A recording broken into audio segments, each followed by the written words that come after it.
They make jest of me. They abuse me on social media. I do not read it. I tell my children to tell me if I'm tired, I want to have hypertension, I tell them to stop. That has become a very popular meme. There's also another one that he said, look, hello for Kambale. And people say, Okawo Bale. In Yoruba, people will say, look, he said, you guys go calm down. And some people say, we are not calm because things are not being fixed. And there's another popular one where the president has said that he will fix power.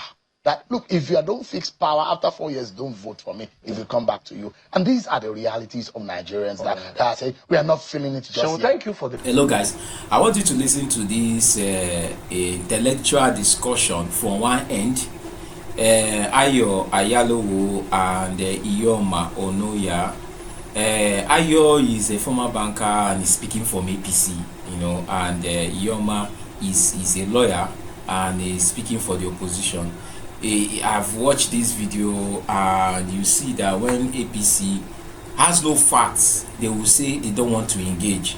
Iyoma brought out facts about this government and he's telling her, engage. Let's discuss, let's debate. What has the APC government done? He's saying that he doesn't want to engage, that his argument is not intellectual. He said, okay, come to my level, come down to my level and tell me what the APC has done. He did not say anything. So I want you to listen to this argument though and drop a comment in the description, in the comment section on APC are talking about their achievement, then the opposition is talking about how the APC have carried Nigeria along. And they mentioned this part of electricity. I think it was Shehu that mentioned it when Tinubu said, in 4 years, if I don't give you electricity, vote me out. And he is telling Ayo, what do you have to say about it? He's talking stories. Listen to it, Sha. We'll see at the other side. Subscribe to this channel if you have not subscribed. Your party says, oh, it's about governance. We want people to know whether or not what we are doing. This is clearly politics. You've been launching one ambassador thing or the other. You can't have something that is happening and you don't want people to see it. I will explain. It will fix power. That, look, if you don't fix power after 4 years, don't vote for me. It will come back to you. And these are the realities of Nigerians that are saying we are not feeling it just yet. Thank you for the moment. I wanted you to explain some of these issues so that Ilemana can respond to you. Ilemana, I'm very sure you're one of those the president is saying they abuse me on social media. Are you one of them? Are you satisfied with the policy engagement, with some of the statements being made by this government that they are doing things and we should calm down? Can Nigerians be calm?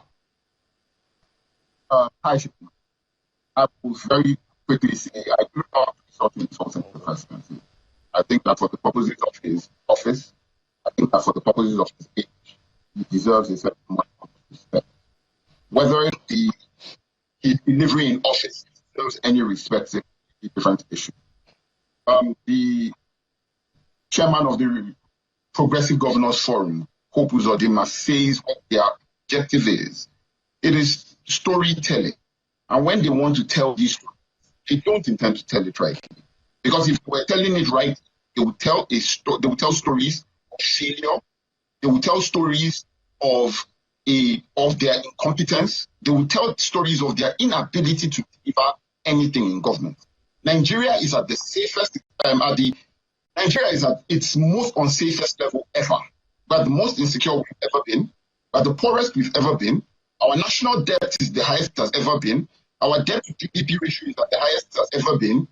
There is no level at which you can measure this government and you can see that they have performed positively in office.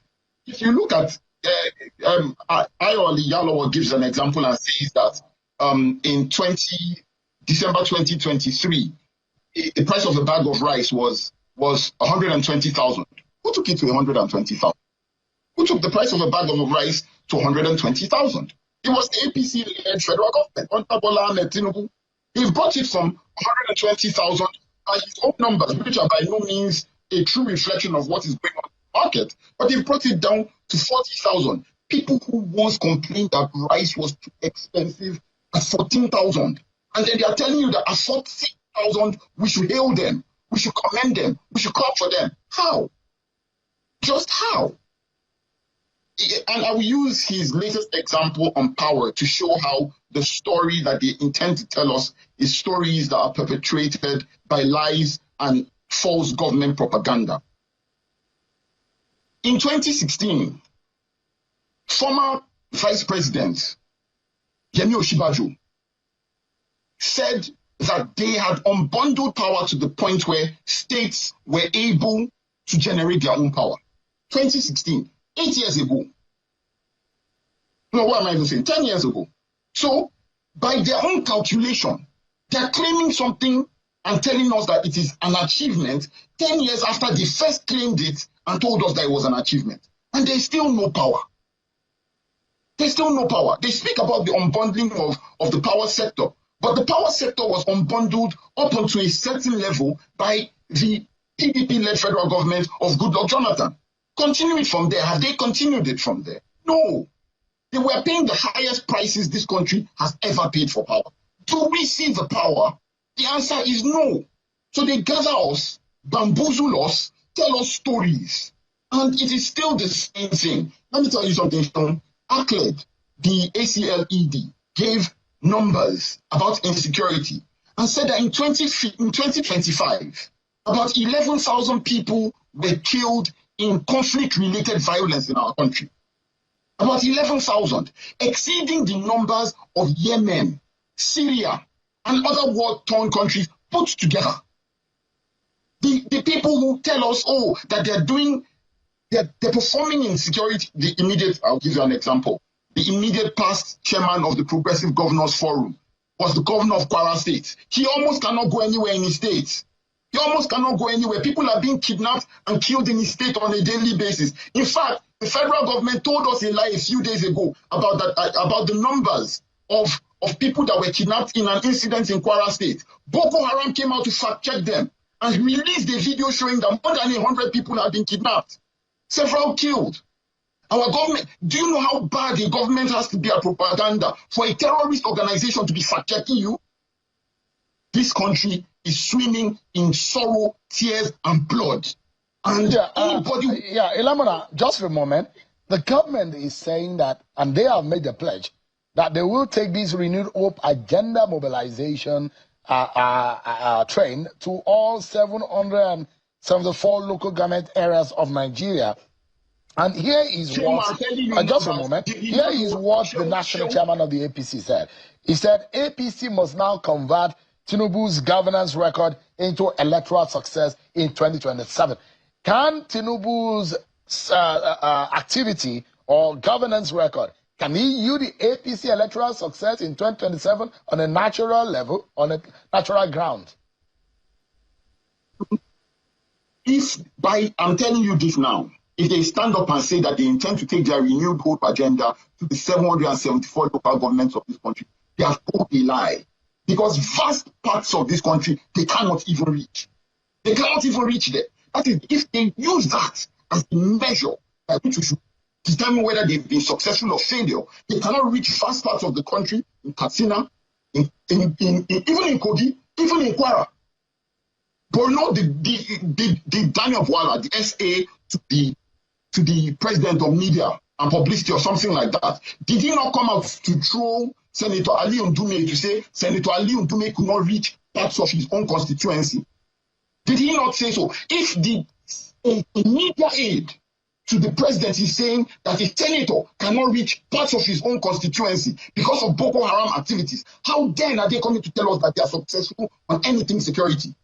The governor of Kwara, I will use Kwara as an example because that is the immediate past governor the immediate past chairman of the Progressive Governors Forum. He cannot go around his own state. On APC members routinely throw people in the southeast that on Mondays they have to observe sit at home. The current governor of Imo State cannot stop insecurity in his own state. And then they come out and they beat their chest and they tell us that they have achieved something. All right, Elemana, let me allow Ayo to respond. I like you to respond to some of the things Elemana has. He says, your party does not have any electoral credibility. You cannot face the Nigerian people. You don't have record to be able to win any election. By the way, if you are so confident, why are you gathering and mobilizing ambassadors all over the place? There was an election on Saturday. just this last Saturday. Go check out the results in Abuja, in Rivers, and in some other places. You see, the most easy thing to do is to sit on TV and wail and complain and say all this. But I've given out simple analysis here in terms of economic indices.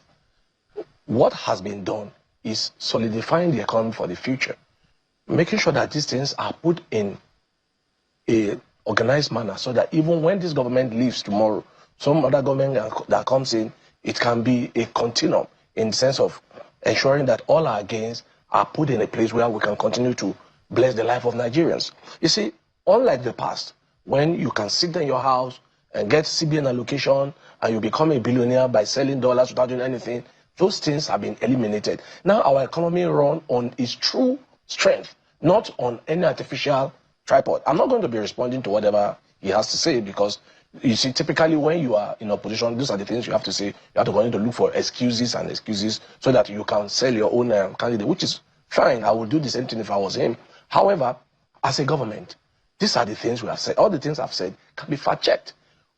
We are dealing with an international, not a Nigerian problem now in terms of inflation and economic trend, inflationary trend, because I heard him saying APC did this, the APC brought it down.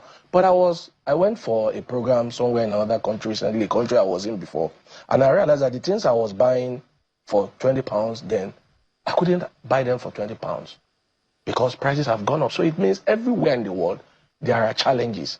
Inflation is going. Right. So it's a worldwide challenge. But fortunately in Nigeria, rather than it going up now, we have been able to bring it down to a reasonable level so that as it goes on, and like the progressive governor chairman said, before the end of this year, we will have a single-digit inflation. And that, for me, those are the things we should be looking for as a government. Finally, Ilemane, how will you respond? Just about 30 seconds so that we can close. I will say very quickly that it doesn't, to pick up from the excuse of it happens in other countries, I see citizens of other countries complaining. The citizens of other countries complain as well. So if they are complaining in their country, I can complain in my own country now. Like citizens of other countries are changing governments in their own countries because of their government failures to curb certain things. We too should be able to change our own government. We should be able to say it. And the inability, you say I can fact check you. I've fact checked you. I'm reeling out numbers that you're choosing not to engage on because you don't have anything to engage on those numbers with. All right. It's a government of failure. It's a government of reason to engage to his argument is government of propaganda. Highly non-intellectual. There's nothing for me to respond to. The government has done its job. Nigerians can see it and Nigerians can feel it. An election happened on Saturday. They got 0 votes. They didn't win anywhere. So it tells you that the people can see and distinguish between a government performing and an opposition that just want to cry and look for reasons to continue to wail. And I wish them happy wailing. And Ilemane Onaja, thank you so much, gentlemen. I appreciate it. Thank you very much for having me.